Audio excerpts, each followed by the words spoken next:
तुमच्या घरात जरी घटना झाली असती तर तुम्ही शांत बसले असते का? कुठल्या मंत्र्याच्या घरात झाली असती तरी शांत बसले असते? कोपर्डीतील बलात्कार प्रकरणाने उसळलेला मराठा असंतोषाचा लावा आता महाराष्ट्राच्या जिल्ह्या तालुक्यातून पसरतो.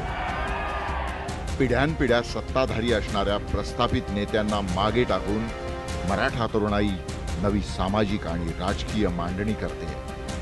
लाखोंच्या संख्येने रस्त्यावर येणाऱ्या या मूक मोर्चांचा मौन राग फार बोलका आहे.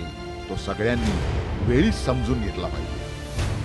आजवर शेकडो मराठा नेते राज्यात आणि केंद्रात मंत्री झाले, अनेक मुख्यमंत्री झाले, पण कोट्यावधींचा मराठा समाज मागेच राहिला ही वस्तुस्थिती.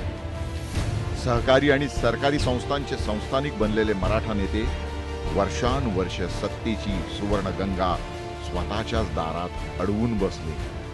तिकडे रयत शेतकऱ्यांची उभी आयुष्य मात्र दोन बांधांच्या आत करपून जात राहील. तरी या तालेवार नेत्यांना दया आली नाही.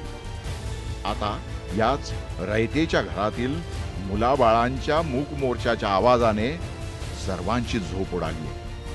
सगळ्यांच्या खुर्च्या हलतायत. अवघे राष्ट्र हलवणाऱ्या महाराष्ट्रात नवा इतिहास घडतो. जातीपातीच्या भिंती पडण्याऐवजी नव्याने मजबूत होत आहे. मूक मोर्चा सर्वसामान्यांच्या इच्छांचा हुंकार ठरतोय, उद्गार बनतोय. मराठा क्रांती मोर्चाचे महाकवरेज पहा फक्त IBN लोकमत.